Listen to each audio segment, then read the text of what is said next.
오늘 금요일 새벽에 잠언 10장 말씀을 통하여서 지혜로운 사람의 특징이라는 제목으로 우리가 말씀의 은혜를 나누고자 합니다. 지혜로운 사람은 자기 자신의 삶에도 유익이 있지요. 맞죠? 자기 자신의 삶에도 유익이 있고 자기 삶뿐만 아니라 타인의 삶, 다른 사람의 삶에도 좋은 영향력을 끼치게 됩니다.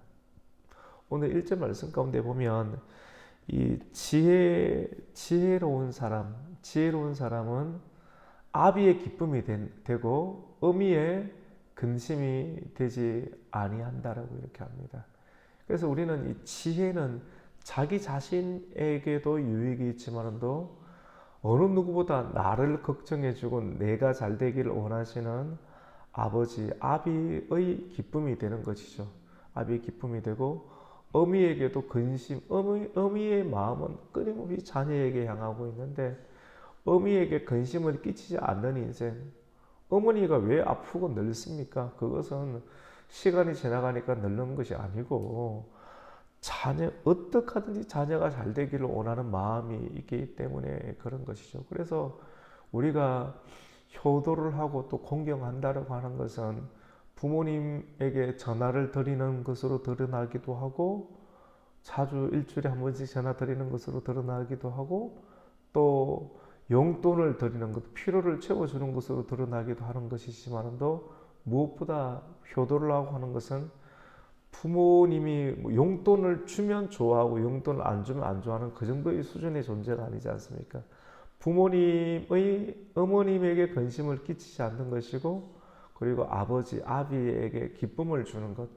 그것은 어떤 것인가? 이건 단순하게 물질의 문제만은 것이 아니라 오늘 본문에 있는 것처럼 지혜로운 아들이 되어야 된다라고 하는 것입니다. 지혜는 여호와를 경외하는 것이 지혜의 근본이 된다라고 이렇게 말씀을 합니다. 여호와를 경외하는 것, 이 여호와를 경외하는 것은 신앙의 교육을 통해서만 지혜는 만들어지게 됩니다. 우리가 또 어제부터 제자 교육을 시작하였고 또 6분이 또 함께 시작을 하게 되었는데 이 교육이라고 하는 것은 단순하게 공부만을 말하는 것은 아닙니다. 머리에 뭔가를 집어넣는 것만을 말하는 것이 아닙니다. 이 교육은 훈련과는 차이가 있죠. 이 군사 훈련, 총을 들고 총을 잘 쏘고 명중을 시키는 것, 그 훈련을 하는 것도 일평생 해야 되는 훈련 중에 하나입니다. 근데 단순하게 어떤 군사 훈련, 어떤 근육 훈련 이 자체를 말하는 것이 아니라 지혜라고 하는 것은 신앙의 교육이라고 볼 수가 있습니다. 그래서 아비를 기쁘게 하고 어미에게 근심을 끼치지 않는 내 자신의 유익도 있지만도 타인에게 기쁨과 근심을 끼치지 않는 이 신앙의 교육은 전인격적인 어떤 훈련과 교육이 되기 때문에 그렇습니다. 우리가 우리가 하나님의 전신갑주를 입으라라고 또 에베소서 말씀 가운데 우리가 듣게 되었잖아요. 우리가 이 시대를 살아가기 위해서는 하나님의 전신갑주, 머리에 구원의 투구를 쓰고 머리에 지식을 집어넣는 것이고 의의 흉패. 우리 머리에는 많은 것이 있지만도 우리가 가슴이 뜨겁지 못하면, 가슴에 불이 붙지 못하면 하나님의 정의로움으로 우리가 살아가기 위해서는 머리를 채우는 것이고 가슴이 뜨거워지는 것이고, 그래서 손으로 믿음의 방패와 말씀의 금을 들고 평안의 복음의 신, 손과 발이 의지적으로 움직이는, 머리와 가슴과 손과 발이 함께 움직이는 의지적인 단계까지 나아가는 것을 전인격적인 삶의 변화라고 할 수가 있습니다. 이것을 두고 하나님의 전신갑주라고 말하는 것이고, 우리가 마귀의 관계를 이기기 위해서는 이러한 전인격적인 신앙의 교육을 받는 것이다. 이것을 두고 지혜라고 하는 것입니다. 단순하게 책을 읽으면 지식만 쌓이는 것이지, 지식은 사람은 교만하게 만드는 것이거든요. 이런 지식을 어떻게 주님의 뜻에 맞게끔 그 은사에 맞게끔 사용하고 때에 맞게끔 사용하는 것이 지혜라고 볼 수가 있습니다. 우리의 부모님은 우리의 아비의 기쁨을 주고 그리고 어머니에게 근심을 주지 않는 인생을 살기 위해서는 공경하는 인생, 우리가 십계명에도 내 부모를 공경하라 약속 있는 첫 계명이잖아요. 약속 있는 첫 계명에 합당한 인생을 사는 사람이 지혜로운 사람이라고 볼 수가 있습니다. 그래서 1절에 솔로몬의 잠언이라 지혜로운 아들은 아비를 기쁘게 하느니와 미련한 아들은 어미의 근심이 되니라. 이 말씀의 이 한절의 의미에도 굉장히 깊은 의미가 들어있는 것을 우리는 보게 됩니다. 지혜는 우리가 어제 9장 말씀에도 우리가 들었던 것처럼 참 유명한 말씀이잖아요. 9장 10절에 여호와를 경외하는 것이 지혜의 무엇입니까? 근본이 되고 거룩한 자를 아는 것이 뭡니까? 명철이다. 거룩한 자가 하나님이시잖아요. 성부 하나님과 성자 하나님과 성령을 아는 것. 아는 것과 또 믿는 것. 믿음에는 순종이 행함이 포함이 되는 거예요. 아는 것과 행하는 것이 일치를 보게 될 때 사람에게는 명철이 생기게 되고 분별력이 있게 되고 또 이런 일들을 통해서 우리는 지혜로운 삶을 영위하게 됩니다. 오늘 말씀의 제목을 지혜로운 사람의 특징이라고 했는데 지혜로운 사람의 특징이 굉장히 많이 있겠죠. 지혜로운 사람의 특징은 무엇입니까? 오늘 1절 하나만 보더라도 아비에게 기쁨을 주는 사람, 그리고 어미에게 근심을 끼치지 않는 사람, 그리고 약속 있는 첫 계명 부모를 공경하는 약속 있는 하나님 우상을 섬기지 않는 일들을 통해서 나 외에 다른 신을 섬기지 않는 일을 통해서 부모를 공경하라고 하는 하나님의 뜻을 준행하는 인생을 살아갈 수가 있게 되는 것입니다. 이런 지혜는 신앙의 교육이라고 했습니다. 신앙의 교육을 통해서 전인격적인 교육을 통해서 지혜는 생성이 된다. 그 사람을 움직이게 된다. 머리를 새롭게 하고 가슴, 마음 가운데 하나님의 의를 만들어주고 손과 발을 통해서 행함이 있는 인생으로 또 우리를 살아가게 한다라고 이 말씀을 합니다. 여러분, 교육이라고 하는 것은 우리가 자녀를 교육하잖아요. 그리고 양육하잖아요. 근데 참 쉽지 않잖아요. 학원에 보낸다고 학원에 우리가 표면적으로 책을 읽게 하고 또 학교에 보내기도 하고 또 영어 공부를 시키기도 하고 피아노 또 미술학원 이것이 감성입니까? 그리고 또 태권도 학원 보내면 의지가 만들어집니까? 부모가 이렇게 외형적으로 어디에 맡기고 할 수 있는 것은 이런 것들이 다예요. 또 이렇게 하기 위해서는 엄청난 준비를 하고 해야 되고 또 돈을 벌어야 되죠. 성공하는 인생을 살아야 돼요. 성공하는 인생을 통해서 자녀에게도 해줄 수 있는 것이 제가 지금까지 나이라는 것들 이렇게 해줄 수는 있습니다. 이렇게 한다고 지혜로운 자녀가 양육이 되는가? 그렇지 않을 수가 있습니다. 우리는 성공을 꿈꿀 수 있어요. 근데 성공 중심으로만 살아가면 지혜로운 사람이 될 수도 없고 지혜로운 자녀를 양육할 수도 없습니다. 우리는 성경을 통해서 하나님께서는 우리에게 성공하는 사람이 되라라고 말한 것이 아니라 가치 중심의 사람이 되라라고 말합니다. 내가 하는 이 말을 통해서 교육을 통해서 이 교육이라고 하는 것은 내가 지금 이렇게 설교를 하고 있지 않습니까? 이 설교를 통해서 많은 사람들이 이 말씀을 듣게 될 터인데 이 말씀을 듣고 무엇을 알게 할 것인가? 오늘 이 말씀 참 중요해요. 지혜는 교육이며 이 말씀 안에 지혜로운 설교, 지혜로운 언어, 지혜로운 부모의 교육을 통해서 내 자녀와 우리의 성도들이 무엇을 알게 할 것인가가 포함이 되어야 됩니다. 첫 번째로는 무엇을 알게 할 것인가? 내가 누군가를 만나서 대화를 할 것인데 내가 무엇을 전달할 것인가, 무엇을 알게 할 것인가, 그리고 이 내가 하는 말을 통하여서 그 사람이 그 지식이 전달이 되었을 때 가슴까지 파고들어서 무엇을 소망하게 만들고 무엇을 비전을 품고 인생을 살게 할 것인가. 첫 번째로는 무엇을 알게 할 것인가. 그리고 내가 전달하는 언어와 말을 통하여서 그 사람이 무엇을 품고 살게 할 것인가. 어떠한 비전을 가슴에 품고 가슴에 가는 문제이죠. 품고 살게 할 것인가. 그리고 마지막 세 번째 단계에는 내가 어제 우리가 제자 교육을 했잖아요. 제자 교육 또 자녀 양육 이런 모든 교육을 통하여서 어떠한 행동으로 사람을 변화시킬 것인가. 여러분 TV를 보면 이 군대 이야기도 많이 나오잖아요. 특수부대 훈련도 보잖아요. 제자 교육은 특수부대 훈련과 똑같습니다. 그 이상입니다. 한계를 극복하는 거예요. 그냥 재미있고 그냥 단순하게 커피를 마시고 대화를 나누는 그런 수준이 아니라 지식만 들어가는 것이 아니라 내 가슴을 찌르는 거예요. 그리고 내 의지적 한계를 통해서 내 삶의 변화까지 일으키는 단계로 가기 때문에 극기 훈련이라고 볼 수가 있습니다.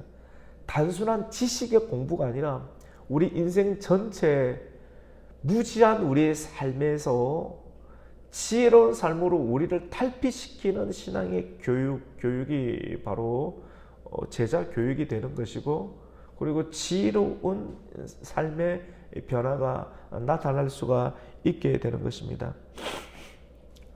지혜는 하나님을 아는 것이잖아요.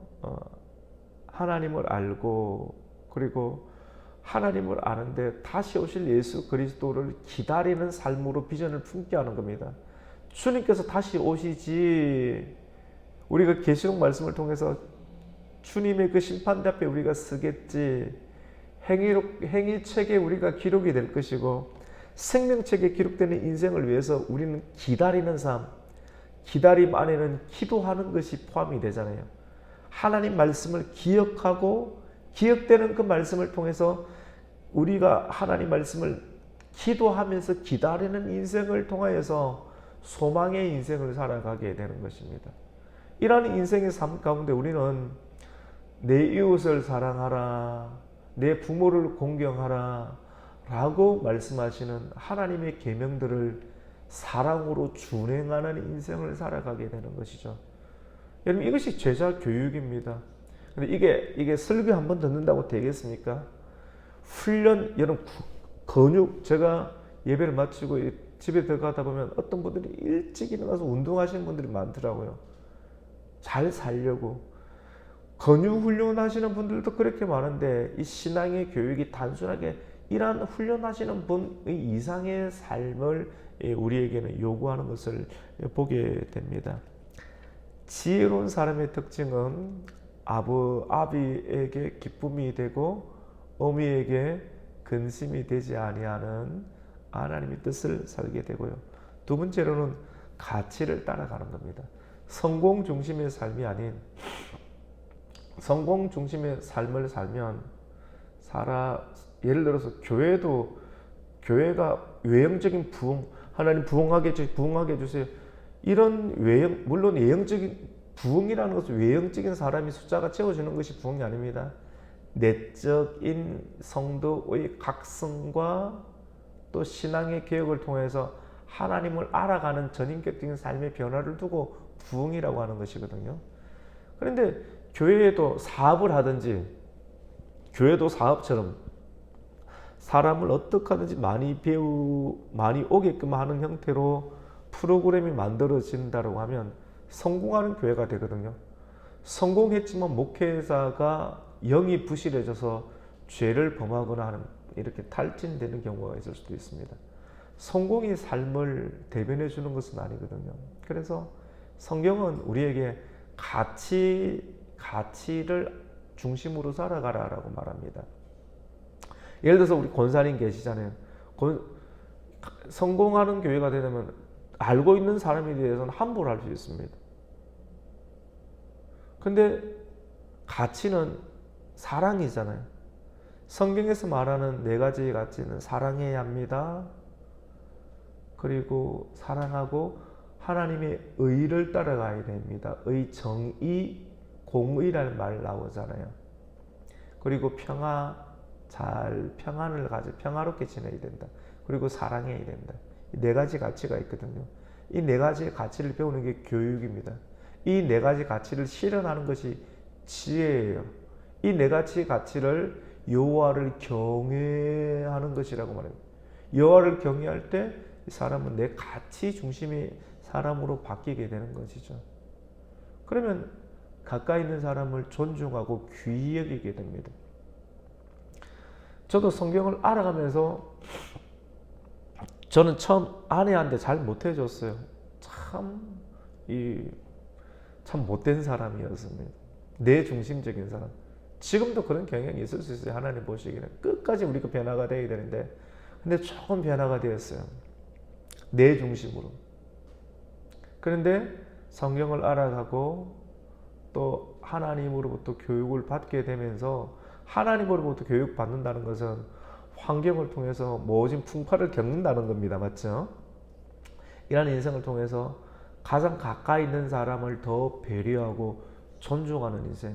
우리가 가장 가까이 있는 사람에게 함부로 할 수 있지 않습니까? 근데 우리가 너무 세상의 성공 중심으로 가서 그래요. 이렇게. 근데 가치 중심으로 사랑이 뭐, 하나님은 사랑이신데, 하나님은 세상을 이처럼 사랑하사 독생자를 이 세상 가운데 보내시는 아버지의 결단,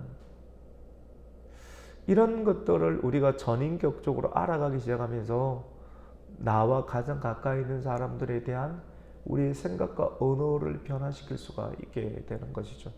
결국 내 자신의 변화입니다. 내가 변화가 될 때 아버지의 기쁨이 되고 어머니에게 근심을 끼치지 않는 인생이 되는 줄로 믿습니다. 그리고 이 가치는 의입니다. 의. 오늘 2절 말씀 가운데 보면 이 지혜로운 사람의 특징은 불의의 재물은 무익하여도 공의는 죽음에서 건지느니라. 불의가 나오고 공의가 나오잖아요. 그러니까 성공 중심으로 가다 보면 성공이 우리의 목표가 되잖아요. 성공이 목표니까 이것이 타인에게 아픔을 주고 불편함을 줄 수도 있다라고 하는 성령님의 음성이 양심에 들리는데, 들리는 소리를 던져버리면 듣지 않는 거예요. 지혜로운 사람은 듣는 거잖아요. 양심의 소리를 듣는 건데, 우리 인생의 목적이 성공이 되면 저 사람이 저렇게 되든 말든 나만 좋으면 된다라고 하는 개인주의의 경향으로 가다 보면 이 의를 따르는 것이 아니라, 공의를 따르는 것이 아니라 불의를 따라가는 인생. 불의 안에는 사단의 역사가 있고, 그리고 죄가 포함이 되는 것이잖아요. 권력과 성공과 이 모든 것 안에 이 얼마나 많은 어떤 복합적인 것이 있습니까? 맞죠? 그런데 지혜로운 사람은 불의의 재물에 손대지 아니하고 공의를 따라가는 인생. 참 이거는 거스르는 인생이에요. 거스르는 인생. 그러니까 신앙 교육을 한다라고 하는 것, 믿음 생활을 제대로 한다라고 하는 것은 양심을 살리는 일들이라고 볼 수가 있고, 거스르는 일, 지금까지 내 인생을 지배하는 목적, 그리고 목표, 내 삶의 습관, 이 모든 것들을 거스르는 거니까 내 자신과의 싸움에 결국 들어가게끔 하는 것이라고 볼 수가 있습니다. 그래서 지혜로운 사람은 가치를 따라가는 인생. 그래서 오늘 2절 말씀 가운데 의가 나오는 것입니다. 의를 따라가는 의인. 그러면 그런 의인은 오직 무엇으로 산다고 했습니까? 우리 종교개혁 주간을 보냈는데 오직 의인은 무엇으로 삽니까? 믿음으로 산다라고 했잖아요. 믿음이 어디서 생깁니까? 마음으로 믿어 어디에 이릅니까? 의에 이른다.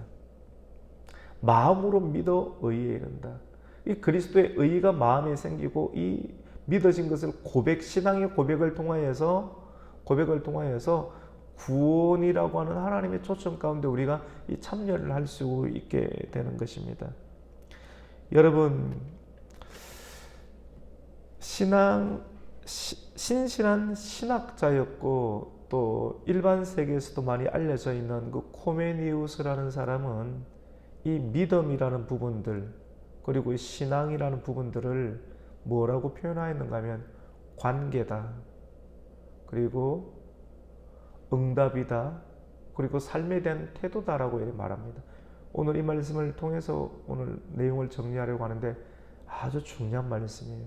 신앙생활을 하는 것은 관계하는 거예요. 관계 무엇입니까? 하나님 관계예요.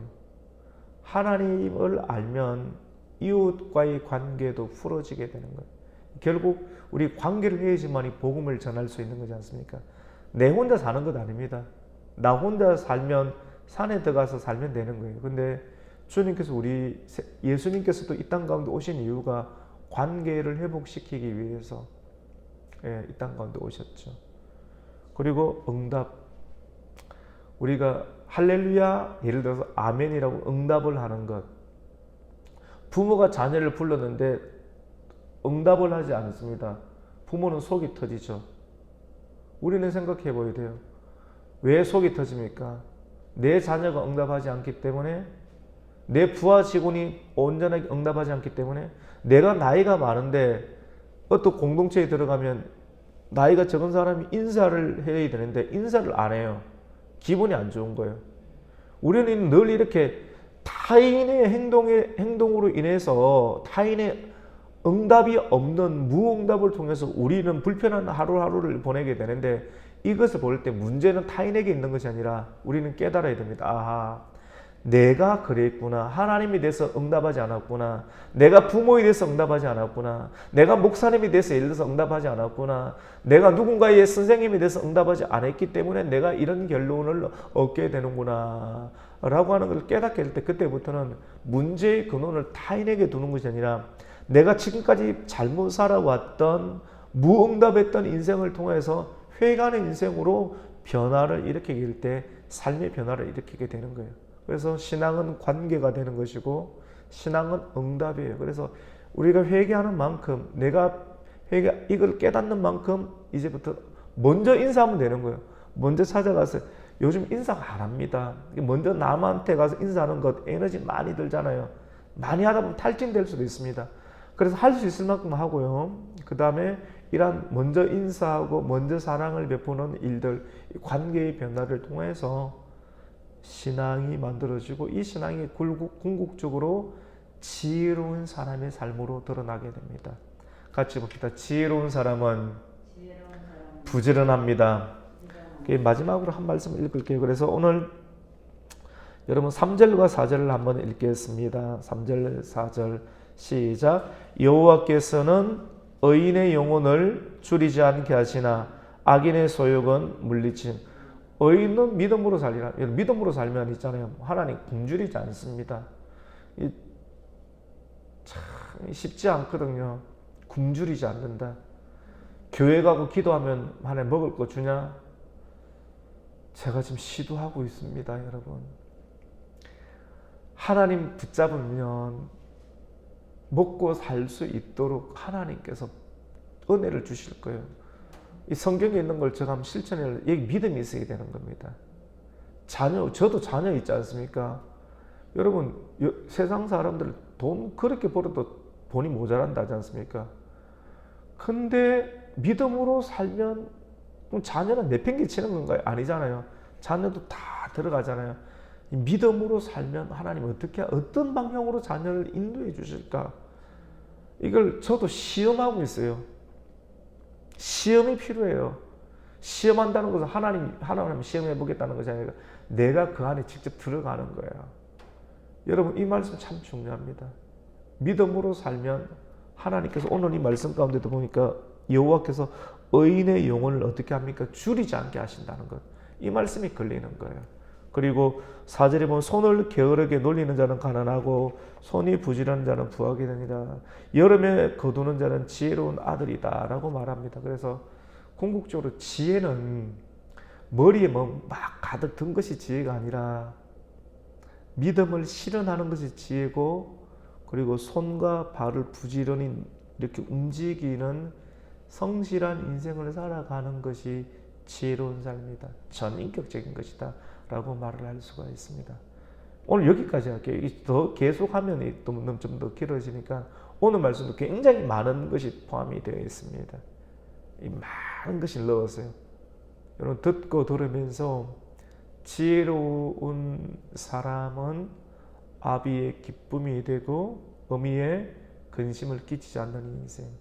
누군가에게 기쁨이 되는 인생. 나 자신에게도 유익이 있고 타인에게도 기쁨을 주고 근심이 되지 않는 인생은 세상이 필요로 하는 사람 아니겠어요? 도시가 필요로 하는 교회이지 않겠습니까? 이것이 하나님의 영광이 되는 것이지 않겠어요? 이 정도의 수준이 되기 위해서는 여호와를 경외하는 단계, 하나님의 전신갑주를 입고 믿음이 있고 의의가 있고 손과 발의 행위가 있는 성실한 인생으로 살아가는 사람이 지혜로운 사람의 특징이다. 성공 중심의 사람이 아닌 같이 의를 따라가는 인생. 의를 따라가면 하나님께서 물질도 주세요. 여호와께서 의인을 굶주리지 않게 하신다는 그 말씀을 기억하면서 여러분 오늘 이 말씀을 통해서 하나님을 믿고 이 말씀을 듣고 가치를 따라가는 인생을 통하여서 개인의 지혜로운 인생이 되시고 부모님에게 근심을 끼치지 않고 기쁨을 주는 인생이 되시고 많은 사람들에게 필요로 하는 그런 인재가 될 수 있는 성도가 되시기를 예수님의 이름으로 축복합니다. 아멘. 하나님 아버지 감사를 드립니다. 오늘 금요일 새벽도 우리를 깨워주시고 또 잠언 10장 말씀을 통하여서 우리 전 인격이 신앙의 교육으로 성장할 수 있도록 들림의 은혜를 주신 것 감사를 드립니다. 우리의 귀를 열어주시고 마음을 열어주시고 우리의 귀가 열리고 마음이 열려서 우리가 닫혔던 의지의 문들이 열려서 참으로 손과 발을 통하여서 하나님의 영광이 되는 성실한 삶을 살아낼 수 있는 하나님의 사람, 지혜로운 성도 되게 하여 주시옵소서. 예수님의 이름으로 기도드립니다. 아멘.